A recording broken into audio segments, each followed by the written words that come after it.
মসজিদে টাকা দিয়ে জান্নাতে যাওয়া যাইব, কোরআন হাদিসে কই পাইলি? তো কাই না হাদিসে জান্নাতের শর্ত দুইটা। জি 1 কোটি টাকা দান করছে, মসজিদ বানালেন, ওই 1 কোটি টাকায় তো সুদের পয়সা আছে। যতটুকু জানি যে মসজিদের দানের ক্ষেত্রে কোরআনের কোথাও বলা নাই। তাছাড়া মসজিদের দানের বিষয়েও তেমন কোনো হাদিস নাই। তাহলে মসজিদ দান করলে বিশাল সবের কথা যে বলা হয়, এটার ভিত্তি কি? ইসলামী শরিয়ার দৃষ্টিতে আল্লাহ এবং আল্লাহ রসুলের পক্ষ থেকে দান সাদাকার প্রচুর উৎসাহ রয়েছে, কেননা দান সাদাকার দ্বারা আল্লাহ তাআলার গুসা প্রশমিত হয়। আল্লাহর হাবিব বললেন 7 শ্রেণীর ব্যক্তিকে আল্লাহ তাআলা আরশের নিচে ছায়া দিবেন। এর মধ্যে এক শ্রেণীর ব্যক্তি রাজুলুন কলবুহু মুআল্লাকুন বিল মাসাজিদ, ওই ব্যক্তি যার হৃদয়টা সব সময় আল্লাহর মসজিদের সাথে লেগে থাকে। মসজিদের সাথে যার হৃদয় লেগে থাকে তাকে আরশের নিচে ছায়া দিবে কে? আপত্তি লাভ হবে না। আপনি দিয়েছেন, আল্লাহ রাব্বুল আলামিন এই দানটাকে নেকিতে পরিণত করে দিবেন। এই ছোট ছোট নেকিগুলো এমন একটা অবস্থায় চলে যাবে, তাই তো আমার নবী, আপনার নবী বলেছেন, কেউ যদি দুনিয়াতে আল্লাহর ঘর মসজিদ নির্মাণ করে, আমার আল্লাহ রাব্বুল আলামিন তার জন্য জান্নাতে একটা বাড়ি বানাইয়া দিবি।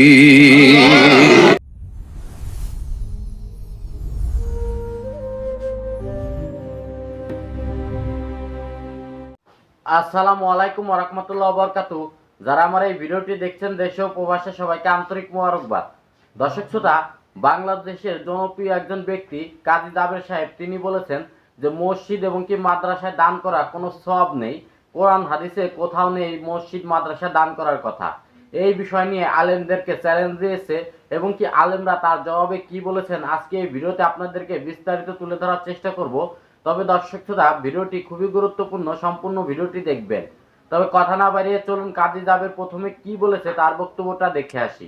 মসজিদে টাকা দিয়ে জান্নাতে যাওয়া যাইব, কোরআন হাদিসে কই পাইলি? তো কাই না হাদিসে জান্নাতের শর্ত দুইটা। জি একটা হলো বিশ্বাস, একটা হলো সৎকর্ম।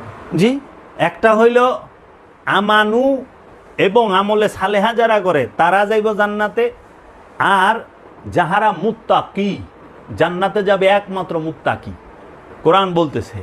এবং মুত্তাকি সেই, মুত্তাকি শব্দের অর্থ কি?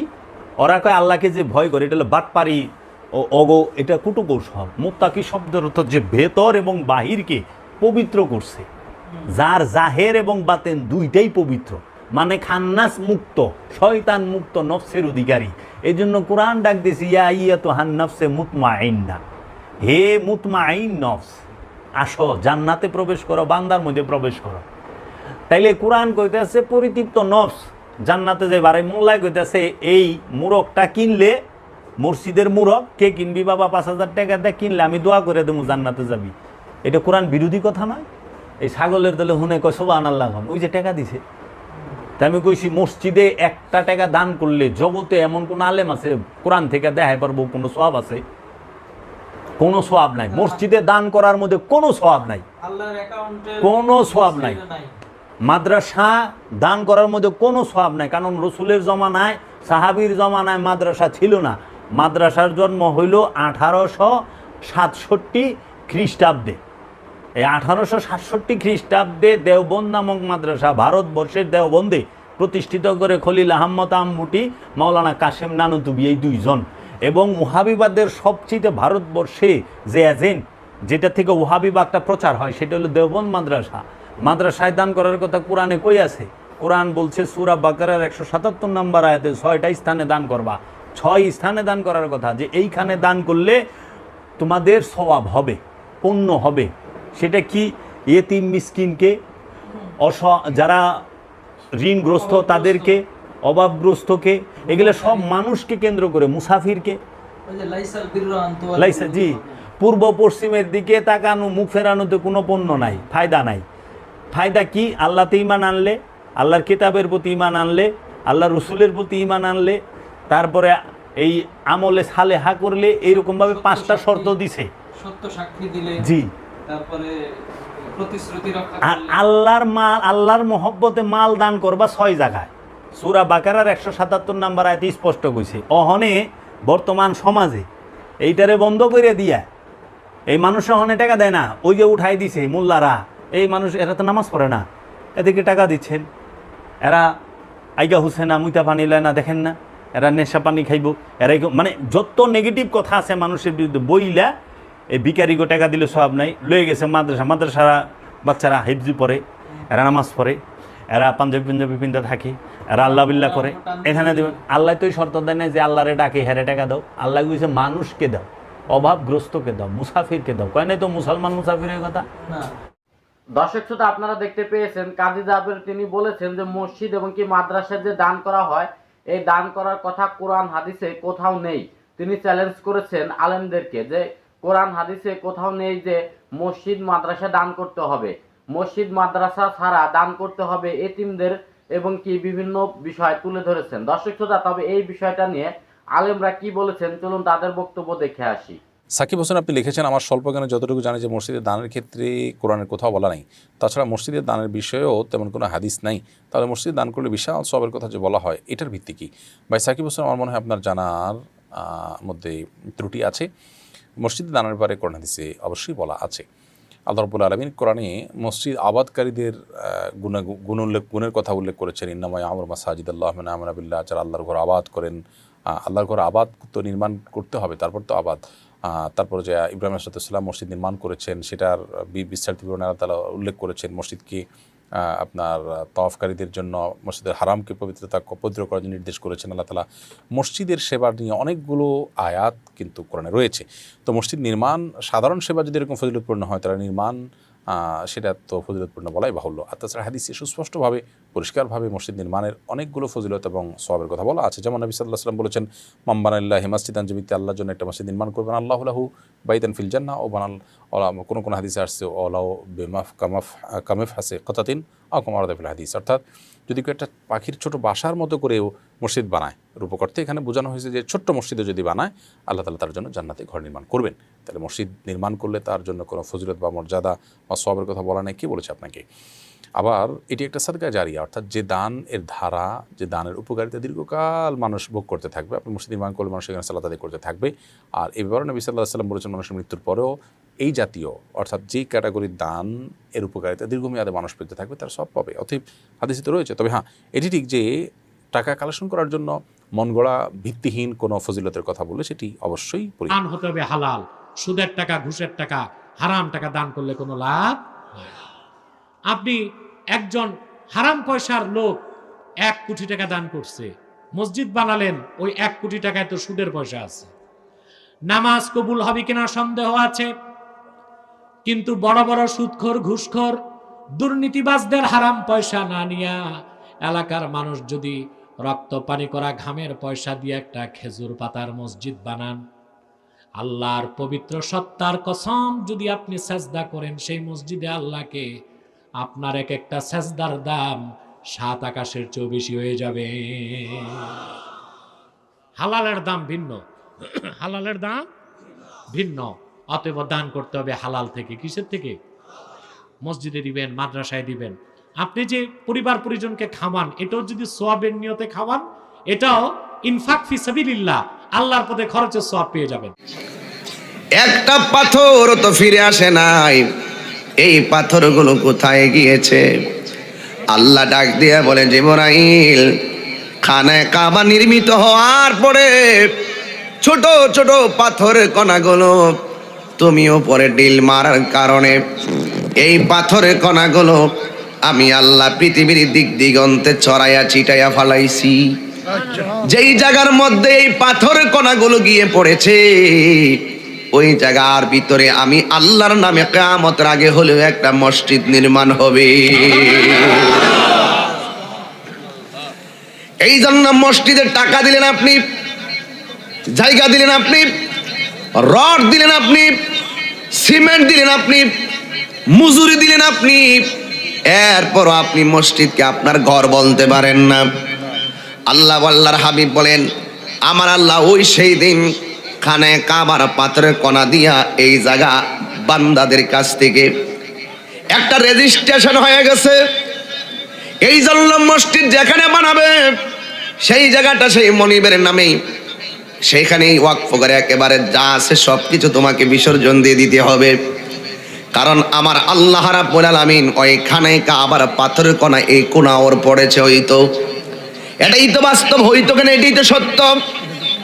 এই জন্য সব দিন আপনি কোনাওয়ারের মানুষ জবানটা খুইলা বলুন, জবান ছেড়ে বলুন, এই মসজিদ কার ঘর? আরো জোরে বলো কার? আল্লাহর নামে মসজিদ বানাইছেন। এই আমার আল্লাহর হাবিব বলে দিয়েছেন, এই পৃথিবীতে সবচাইতে নিকৃষ্ট জায়গা হলো বাজার। জোরে বলেন কি? পৃথিবীর মধ্যে সবচাইতে নিকৃষ্ট জায়গা হলো বাজার, আর সবচাইতে উত্তম জায়গা হলো আল্লাহর ঘর, মসজিদ। কথা বলেন ঠিক কিনা? এই জন্য আমার যুবক ভাইয়েরা, কুনাউর কেন্দ্রীয় জামে মসজিদের কাজ চলছে। আমি কি বুঝাইলাম, কি বুঝলেন, কি নিয়ে গেলেন? নিজের বাড়ি 10, 20, 30 লক্ষ টাকা দিয়ে বিল্ডিং বানাইলেন। আপনার কাছে কেউ কিন্তু এই মসজিদের জন্য 50,000 টাকাও চায় না, আপনার কাছে 10,000 টাকাও চায় না।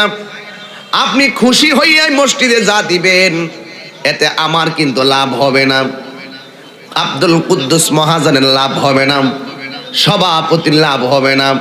আপনি দিয়েছেন, আল্লাহ রাব্বুল আলামিন এই দানটাকে নেকিতে পরিণত করে দিবেন। এই ছোট ছোট নেকিগুলো এমন একটা অবস্থায় চলে যাবে। তাই তো আমার নবী, আপনার নবী বলেছেন, কেউ যদি দুনিয়াতে আল্লাহর ঘর মসজিদ নির্মাণ করে, আমার আল্লাহ রাব্বুল আলামিন তার জন্য জান্নাতে একটা বাড়ি বানাইয়া দিবি। এই জন্য আমার যুবক ভাইয়েরা অনুরোধ করে বলি, এই মসজিদ বানাইতেছে কিসের জন্য? ইবাদতের জন্য। মসজিদ আছে, মুসল্লি নাই, কাজ হইবনি। এই যুবক, আবার মুসল্লি আছে, মসজিদ নাই, সমাজ কিন্তু বাঁচতে পারবে না, ধরা খাইতে হবে। সমাজের সকল মানুষের জন্য সুন্দর করে একটি মসজিদ বানায় আমার উদ্যোগ যারা নিয়েছেন, নিশ্চয়ই সমাজ এতে উপকৃত হবে, রুহানিভাবে উপকৃত হবে, মানসিকভাবে উপকার হবে। কারণ আল্লাহর ঘর মসজিদে ঢুকলে, আমার আল্লাহর হাবিব বলে, মসজিদে ঢুকার সময় ডান পা দিয়ে ঢুকবে, ওই ডান পা দিয়ে ঢুকার সময় একটি দোয়া পড়বে। কি দোয়া পড়বে? আল্লাহুম্মা ইফতাহলি আবওয়াবা রাহমাতি।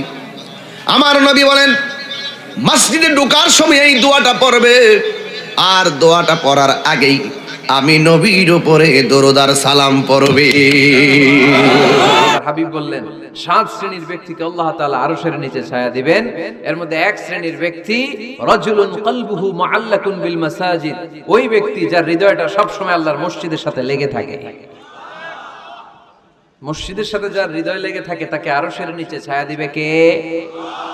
এজন্য মসজিদের সাথে যেন আমাদের হৃদয়গুলো লেগে থাকে। অনেকেই দেখবেন এত ভালো নামাজে, জোহর পরে টেনশন করে আসরটা কই পড়বো, আসর পরে চিন্তা করে মাগরিবের সময় আমি কোথায় থাকবো, মাগরিবের সময় টেনশন, ইস এশাটা হয়ে গেলেই তো শেষ। এরকম লোক আছে না নাই? এদেরকে সেই কঠিন ভয়াবহ দিনে আরশের নিচে ছায়া দিবে কে? তারপরে মসজিদ, আমাদের 4 নাম্বার পদ্ধতি, মসজিদকে পরিচ্ছন্ন রাখা, মসজিদকে ঝাড়ু দেয়া। মসজিদকে যারা পরিষ্কার করে, তাদের হৃদয়ের যন্ত্রণা দূর করে দেয় কে? সাইয়েদনা ইব্রাহিম আলাইহিস সালাম এবং ইসমাঈল আলাইহিস সালামকে আল্লাহ তাআলা আদেশ করেছেন, তাহহিরা বাইতিয়া লিত-তাইফিনা ওয়াল আকিফিনা ওয়ার রুকআই সুজুদ। হে ইব্রাহিম, ইসমাঈল, বাপ বেটা দুইজন মিলে মসজিদ ঝাড়ু দাও। কি ঝাড়ু দাও? মসজিদেরি ঝাড়ু বড়দার, ও কামারে হাত শোনো আমারে মুনাজাত। পড়েন, শোনো শোনো ইয়া ইলাহি আমারে মুনাজাত, শোনো আমারে মুনাজাত। পড়েন আমিন। মসজিদ ঝাড়ু দেওয়া মসজিদ আবাদের অন্তর্ভুক্ত। আপনারা কেউ কোনোদিন মসজিদ ঝাড়ু দিয়েছেন না? কে কে দিয়েছেন দেখি? সবাই? সবাই মসজিদের খাদেম? মাশাআল্লাহ। আমিও দিছি মসজিদ ঝাড়ু, অনেক দিছি। মাশাআল্লাহ, আল্লাহ তুমি কবুল করো। যাদের হৃদয়ে বড় জ্বালা, ফ্যামিলিতে সুখ নাই, শান্তি নাই। তারা হৃদয়ে প্রশান্তি আনতে চাইলে এতিমখানায় যাবেন, এতিমের মাথায় হাত বুলিয়ে দিবেন, এতিমের মুখে খাবার তুলে দিবেন। আপনার হৃদয়টারে নরম করে দিবে কে? আল্লাহর ঘর মসজিদে যাবেন, নিজ হাতে মসজিদটারে একটু পরিষ্কার করে দিবেন, আপনার জীবনটারে উজালা করে দিবে কে? তাহলে এগুলো করার মাধ্যমে আমরা মসজিদের আবাদ করতে চাই। আমরা মসজিদের আবাদকারী হতে চাই কি চাই না? আল্লাহর ঘর মসজিদ আবাদ করার মতো শ্রেষ্ঠ কাজ পৃথিবীতে হতে পারে না। এই মসজিদের কিছু আদব আছে, আল্লাহ রাসূল সাল্লাল্লাহু আলাইহি ওয়াসাল্লাম বলেছেন এই আদবগুলো মেইনটেইন করে যেন আল্লাহর ঘর মসজিদের সাথে আমরা ব্যবহার করি। মসজিদের 1 নম্বর আদব হচ্ছে মসজিদে ওযুর সাথে প্রবেশ করা। কিসের সাথে? ওযু করে পরিচ্ছন্ন হয়ে মসজিদে প্রবেশ করা। এজন্য অপবিত্র অবস্থায় গোসল ফরজ, এরকম অবস্থায় মসজিদে ঢোকা যাবে? কথা বলেন, ঢোকা যায়? যেই নারীদের মাসিক চলতেছে, মেনস্ট্রুয়েশনাল পিরিয়ড চলতেছে, ওই নারীদের পক্ষে মসজিদে ঢোকা জায়েজ আছে? সালাতু ওয়া সালামু আলা রাসূলিহিল কারীম ওয়া আলা আলিহি ওয়া আসহাবিহি ওয়া আহলি বাইতিহি আজমাইন ওয়া বাদ। দেশ ও প্রবাসে, দূরে এবং কাছে যে যেখান থেকে দেখছেন সবাইকে জানাচ্ছি আন্তরিক অভিনন্দন ও মোবারকবাদ। প্রিয় মুসলিম ভাই ও বোনেরা, আজকে আলোচনা করব দান ও সাদাকা প্রসঙ্গে। ইসলামী শরিয়ার দৃষ্টিতে আল্লাহ এবং আল্লাহ রসুলের পক্ষ থেকে দান সাদাকার প্রচুর উৎসাহ রয়েছে। কেননা দান সাদাকার দ্বারা আল্লাহ তাআলার গুসা প্রশমিত হয়, আযাব গজব বালা মুসিবত দূর হয়। যে ব্যক্তি আল্লাহর রাস্তায় দান করেন, আল্লাহ পাক নিজে তাকে আসমানি সাহায্য দান করেন, আল্লাহ রহমত দান করেন। যেমন সহিহ বুখারীর 4684 নম্বর হাদিসের মধ্যে উল্লেখ রয়েছে, আন আবি হুরায়রা রাদিয়াল্লাহু আনহু আন্না রাসূলুল্লাহি সাল্লাল্লাহু আলাইহি ওয়াসাল্লাম قال قال الله عز وجل انفق عليك। অর্থাৎ প্রখ্যাত সাহাবী হযরতে আবু হুরায়রা রাদিয়াল্লাহু আনহু থেকে বর্ণিত, আল্লাহর রাসূল সাল্লাল্লাহু আলাইহি ওয়াসাল্লাম বলেছেন, মহান আল্লাহ পাক বলেন, তোমরা দান করো, তোমাদেরকেও দান করা হবে। সুবহানাল্লাহ।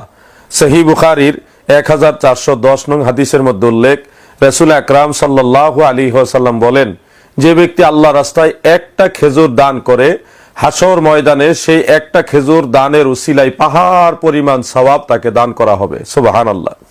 এই একটা খেজুর থেকে বিশাল পরিমাণ সওয়াবের পাহাড় আল্লাহ তাআলা কিভাবে দান করবেন, এই প্রক্রিয়া সম্পর্কে ওই হাদিসের মধ্যে আল্লাহ রাসূল সাল্লাল্লাহু আলাইহি সাল্লাম বলেছেন, কেউ যদি একটা খেজুর রোপণ করেন, তারপর ওখান থেকে যদি একটা খেজুর গাছ হয়, এর মধ্যে যদি বহু সংখ্যক খেজুর হয়, সেই খেজুরগুলো যদি আবার রোপণ করা হয়, আবার সেগুলি থেকে প্রত্যেকটা থেকে যদি আলাদা আলাদা গাছ হয়, আবার ওই গাছগুলির মধ্যে যদি আলাদা আলাদা খেজুর হয়, এইভাবে কিয়ামত পর্যন্ত যত পরিমাণ খেজুর হবে ততগুলি সওয়াব আল্লাহ পাক একটা খেজুর দান করার উসিলায় দান করবেন। সুবহানাল্লাহ। অতএব প্রতিটা মুমিন মুসলমানের জন্য অধিক পরিমাণে দান এবং সাদাকা করা উচিত। কেননা এই দান সাদাকা দ্বারা আল্লাহ তাআলার রহমত লাভ হয়, আল্লাহর গুসা প্রশমিত হয়, বালা মুসিবত দূর হয়। প্রিয় মুসলিম ভাই ও বোনেরা, এই পৃথিবীটা আমাদের কারো জন্যই চিরস্থায়ী নয়। আমাদের আগে বহু মানুষ এসেছিল, সবাই যার যার গন্তব্যস্থলে পৌঁছে গেছে, আমরাও কেউ থাকবো না। দুদিন আগে হোক পরে হোক, যখনই স্রষ্টার পক্ষ থেকে ডাক আসবে, আমরা তখনই আল্লাহ তাআলার ডাকে সাড়া দিয়ে কবরের যাত্রী হতেই হবে। এটাই বাস্তবতা, এটাই চিরন্তর সত্য। তাই আসুন আমরা আল্লাহ তাআলার রহমত লাভের আশায়, আল্লাহ তাআলার দয়া লাভের আশায় আমরা বেশি বেশি দান করি। বিশেষ করে বর্তমান যে প্রেক্ষাপট, করোনা ভাইরাস নামক এক মহামারী সারা বিশ্বব্যাপী দেখা দিয়েছে, সেই নিরিখে বাংলাদেশের অসংখ্য মানুষ খাদ্যের অভাবে অভাব অনটনে দিন কাটাচ্ছেন। তাই যারা সামর্থ্যবান আছেন, ধনাঢ্যশীল ব্যক্তি আছেন, আপনারা যে যতটুকু পারেন, যেভাবে পারেন, সেই গরিব মানুষগুলিকে সাহায্য করুন। আমাদের দেশটা ছোট্ট একটা দেশ, গরিব দেশ, অন্যান্য দেশের তুলনায় অনেক দুর্বল একটা দেশ। আসেন আমরা যার যার অবস্থান থেকে অসহায়, দরিদ্র, হতদরিদ্র যারা আছে তাদের পাশে দাঁড়াই।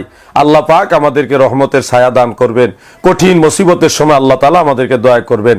আল্লাহ তাআলা সবাইকে বেশি বেশি দান এবং সাদাকা করার তৌফিক দান। দর্শক শ্রোতা, আপনারা দেখতে পেয়েছেন আলেমরা কিন্তু তার জবাব দিয়েছে, এবং কি কোথায় দান করতে হবে বা কিভাবে দান করতে হবে সেই বিষয় কিন্তু স্পষ্টভাবে তুলে ধরেছে। আসলে দান করা একটি মহৎ কাজ এবং কি পুণ্যের কাজ, দান করলে অবশ্যই সওয়াব হবে, সেই বিষয়গুলো স্পষ্টভাবে তুলে ধরেছে। মসজিদ ঘর আল্লাহর ঘর, সেই বিষয়টাও তুলে ধরেছে।